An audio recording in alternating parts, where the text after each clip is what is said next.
राजस्थान सरकार के कारनामों में अब एक नया काला अध्याय जुड़ गया है और यह काला अध्याय लाल डायरी से संबंधित है।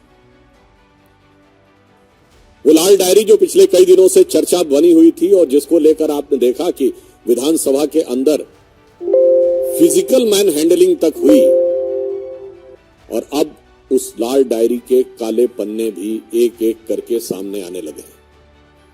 अभी जो उसके कुछ अंश सामने आए हैं उससे कांग्रेस के अंदर और कांग्रेस की सरकार के द्वारा राजस्थान क्रिकेट एसोसिएशन और इस ढंग की चीजों के साथ पैसे के लेन देन की बातें भी सामने आ रही हैं। और अब इसमें इस लाल डायरी में तो राजस्थान के मुख्यमंत्री जी के लाल के भी कारनामे सामने आ रहे हैं। और मैं यह बात इसलिए गंभीरता से कहना चाहता हूं कि यह विषय केवल एक आरोप नहीं है, यह विषय राजस्थान सरकार के मंत्री ने उठाया है। और मंत्री ने कहां उठाया है? सदन के पटल पर उठाया था।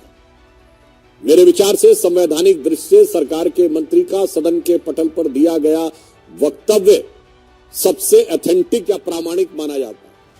तो इससे अधिक प्रामाणिकता सरकार, राजस्थान सरकार के भ्रष्टाचार की नहीं हो सकती। और मैं कांग्रेस के अपने विरोधियों को याद दिलाना चाहता हूं, हमने जब जब किसी भी प्रकार की बात कही है तो वो केवल आरोप नहीं लगाया है।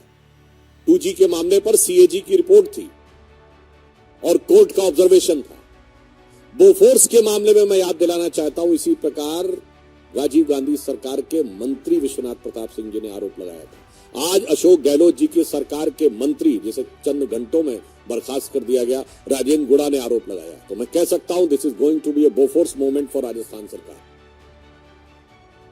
The reason is been, the allegation is by the government itself, क्योंकि कैबिनेट मंत्री सरकार होता है, सरकार का हिस्सा होता है।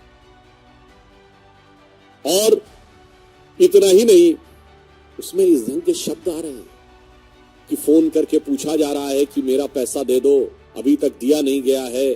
और फिर मुख्यमंत्री जी के PS से बात हो रही है और उसने कहा कि हम दे देंगे परंतु अभी तक नहीं दिया गया।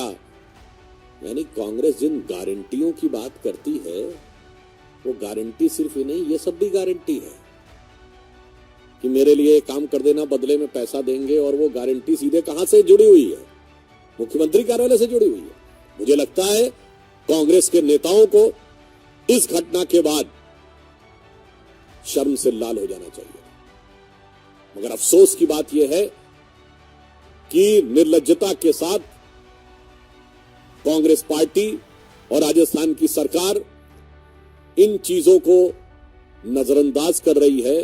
परंतु चिंता मत करिए, इस लाल डायरी की लाली आपको चारों तरफ वैसे ही नजर आएगी जिसमें मुख्यमंत्री जी के लाल भी सम्मिलित हैं।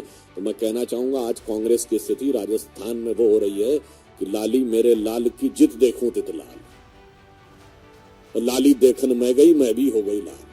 तो आज मुझे दूसरे संदर्भ में यह उक्ति उनके ऊपर चरितार्थ लगती है। और उससे अधिक कष्ट की बात क्या है? अलवर में इतना बड़ा गैंगरेप हुआ, उसके बाद एक के बाद एक अनेक घटनाएं